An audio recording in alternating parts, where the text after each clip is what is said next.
Hello and welcome to another Mario Party 8 minigame review. Up today we're playing the duel minigame Lava Lobbers. In this one, you and your opponent are in minecarts across the lava from each other. And you're throwing cannonballs at each other, of course. Whoever hits the other 3 times first will win. Well, we've definitely played worse minigames than this one. There's not a ton to it, but I guess for a duel minigame it was alright. Yeah, I mean, it was fun, but it did have one major flaw in it. As you're moving your minecart back and forth, you're trying to hit your opponent. And your opponent's trying to do the same thing. So as soon as you get lined up, it just becomes who can hit the other first. So it's more about speed than accuracy. Yeah, that is one thing I noticed. Like, I figured out that if you're the person that gets the first shot at your opponent, you're pretty much guaranteed to win. Every time you get hit, you have a small period of invincibility for a little bit. So if you hit your opponent first, you're up by 1, meaning that you can just stay straight in front of them and keep shooting them until you win, because even if they hit you, you'll still be ahead of them in points. Yeah, I mean, really, you just want to make sure you get the first shot in, and then you'll win.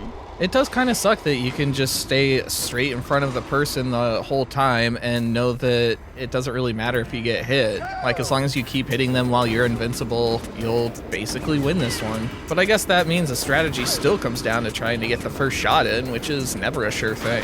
Yeah, and I mean, it's fun trying to do that. It just feels like this game's a little bit flawed.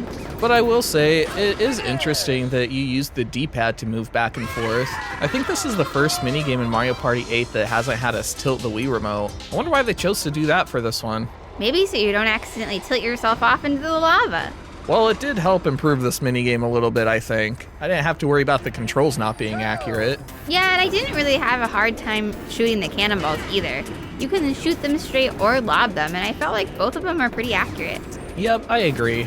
So overall, Lava Lobbers isn't the most inventive minigame we've ever played. It's got a simple idea, and while we can like simple ideas sometimes, this one's just kind of simple in a way that doesn't stand out from the rest. It's not that it's unfun playing this one, it's just kind of forgettable. Not to mention that it's kind of flawed in a way. But we still had a decent time with it, so we're giving it 3 stars out of 5. Well, that's it for today. If you enjoyed this review, please like, subscribe, and hit the bell.